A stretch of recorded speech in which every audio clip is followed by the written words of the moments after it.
বর্তমানে আলেমদের মধ্যে বিদ্যমান যে দ্বন্দ্ব, মাহফিলে আলেমরা যেভাবে একে অপরের নাম ধরে সমালোচনা করে, এটা কি আসলে কোনো দিন শেষ হবে, নাকি এই ফিতনাটাও কিয়ামতের আলামত?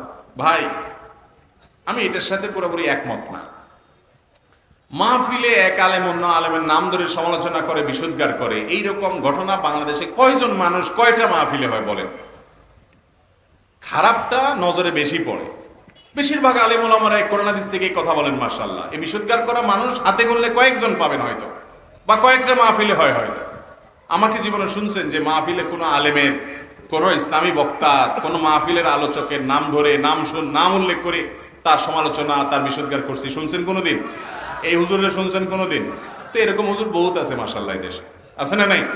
অতএব আপনারা এত নেতিবাচক চিন্তা করেন কেন যে সব হুজুর এরকম হয়ে গেছে? জি না, বেশিরভাগ এখনো আলহামদুলিল্লাহ ভালো আছে। কিছু খারাপ বা কিছু মানুষ তার দৃষ্টিভঙ্গির বেশ কম থাকতেই পারে। আপনাদের একটা ডিউটি দেই, ওই যে শুরুতে বলছিলাম, আমরা হুজুররা যত কামড়াকামড়ি করি, যত গন্ডগোল ফাসাদ করি, আল্লাহর ওয়াস্তে হুজুরদের গন্ডগোল ফাসাদের কাঁচামাল আপনারা হইয়েন না। কথা কি বুঝাতে পারছি? আমার হয়ে ওনার গোষ্ঠী উদ্ধার করলেন, ওনার হয়ে আমার 14 গোষ্ঠী উদ্ধার করলেন, আপনার লাভটা কি? এই কাজটা আপনারা করবেন, মুসলমানদের ঐক্য যেন তৈরি হয়।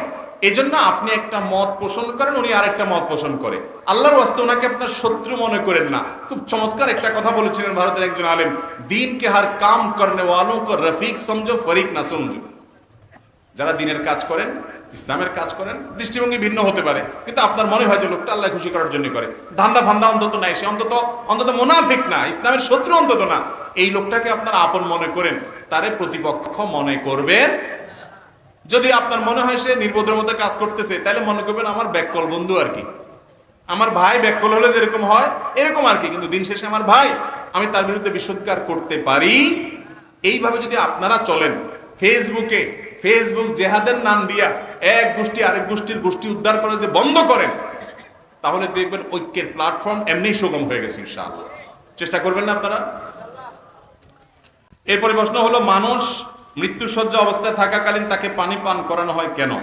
সবাইকে বলা হয় নাম ধরে ধরে পানি পান করানোর জন্য, কিন্তু তখন তার জ্ঞান থাকে না, সে তখন অচেতন অবস্থায় থাকে, সবাই বলে এতে নাকি তার কষ্ট কম হয়। ভাই, যদি মৃত্যুর আগ মুহূর্তে গলা শুকায় যায়, ওই লোকের কষ্ট হচ্ছে মনে হয়, তখন তো আপনি চামচ দিয়ে বিভিন্ন বিষয়ে তারে পানি পান করাবেনই, যাতে করে গলা শুকায় না যায়, কষ্ট না হয়। মৃত্যুর আগ মুহূর্তে অনেক কষ্ট হয়, সেজন্য তার পানির প্রয়োজন আছে মনে হলে চামচ দিয়ে যদি দেখেন যে তিনি নিচ্ছেন, পানি পান করতেছেন, নিতে চাচ্ছেন, তাহলে দিলেন, এটা ভালো জিনিস। কিন্তু পানি সবাই মিলে পান করাইলে, সবাই আপনারা ফেরেশতা, আপনারা সব নেককার মানুষ,